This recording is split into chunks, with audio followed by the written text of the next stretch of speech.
औज़ुबिल्लाहि मिनश्शैतानिर्रजीम बिस्मिल्लाहिर्रहमानिर्रहीम। अस्सलामु अलैकुम डियर व्यूवर्स, उम्मीद है आप सब खैरियत से होंगे, खुश होंगे। अल्लाह पाक आपको खुश रखे। जी, आज मैं एक नए वाक़े के साथ हाज़िर खिदमत हुआ हूँ और वो है हज़रत ख़दीजा रज़ियल्लाहु तआला अन्हा की वफ़ात का वाक़या।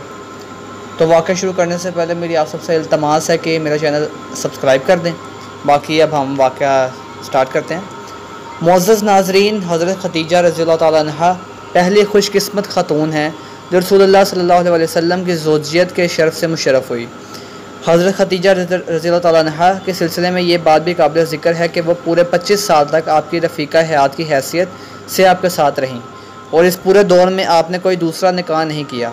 नबूवत के 10वें साल हिजरत के करीब 3 साल पहले रमज़ानुल मुबारक 11 नबवी में उम्र के 65वें साल वफ़ात पाई।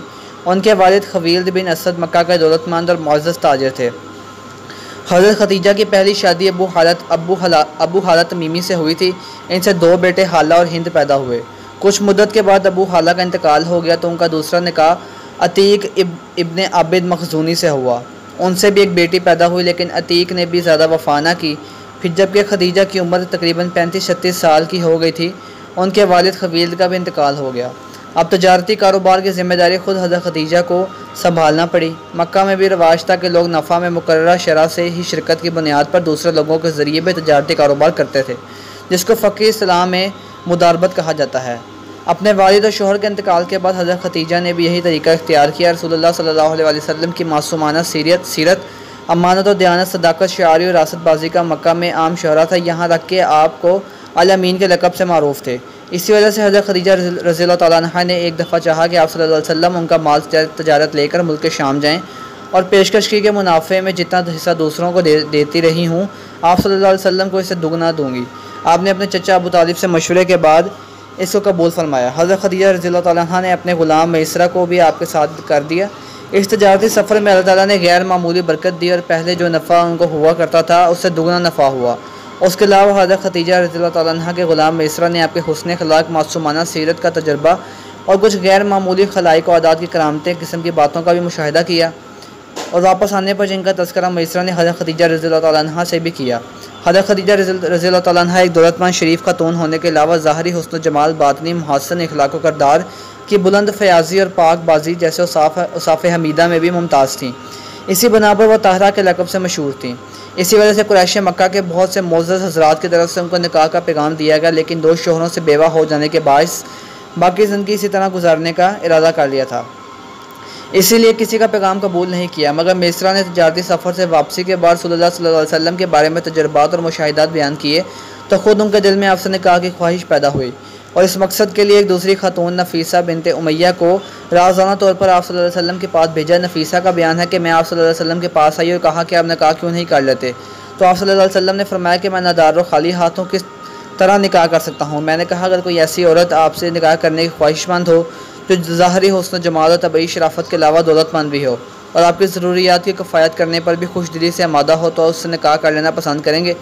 आप सल्लल्लाहु अलैहि वसल्लम ने दरियाफ़्त किया कि ऐसी कौन खुदा की बंदी हो सकती है। मैंने कहा ख़दीजा बिनते खवील्द। आप सल्लल्लाहु अलैहि वसल्लम ने अपने चचा अबू तालिब से जिक्र किया तो उन्होंने बड़ी खुशी का इज़हार किया, तो आप सल्लल्लाहु अलैहि वसल्लम ने नफीसा को जवाब दे दिया कि अगर ख़दीजा इसके लिए आमादा है तो मैं भी राज़ी हूँ। नफीसा ने आकर हज़रत ख़दीजा को इसकी इतला दी। फिर ख़दीजा ने नफीसा ही के ज़रिए आपको बुलवा कर बराह रास्त भी आपसे बात की।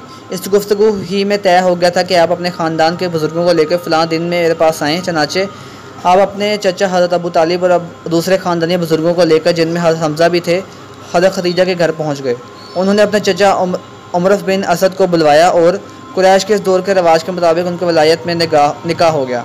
इस वक्त आपकी उम्र 25 साल थी और हज़रत ख़दीजा की उम्र 40 साल थी। आपका ये पहला निकाह था जो बइसत से तकरीबन 15 साल पहले हुआ। इस रिश्ते अजवाज के कुछ मुद्दत बाद एक मशहूर तारीख़ी रवायत के मुताबिक 5 साल बाद आपके पहले साहबज़ादे पैदा हुए जिनका नाम कासिम रखा गया। उन्हीं पर रसूलुल्लाह सल्लल्लाहु अलैहि वसल्लम ने अपनी कुनियत अबुल कासिम रखी। उनका सगर सानी में ही इंतकाल हो गया। उनके बाद आपकी सबसे बड़ी साहबज़ादी ज़ैनब पैदा हुई। इन दोनों की पैदाइश गाज़ नबूवत से पहले ही हुई। इसके बाद एक साहबज़ादे पैदा हुए, उनका नाम अब्दुल्ला रखा गया। इनकी पैदाइश दौरे नबूवत में हुई, इसीलिए इनको तीब और ताहिर के लक़ब से भी याद किया जाता है। इनका इंतकाल भी सगर सानी ही में हो गया था। फिर इनके बाद मुसलसल 3 साहबज़ादियाँ पैदा हुई जिनका नाम रुकैया, उम्मुल कुलसूम और फ़ातिमा रखा गया। नाज़रीन, 10 रमज़ानुल मुबारक उम्मुल मोमिनीन सैयदा ख़दीजा रज़ियल्लाहु तआला अन्हा का यौम वफ़ात है। आपकी नमाज़ जनाज़ा नहीं पढ़ाई गई थी, पर क्यों? क्या आपको इल्म है कि आपकी नमाज जनाजा क्यों नहीं पढ़ाई गई थी?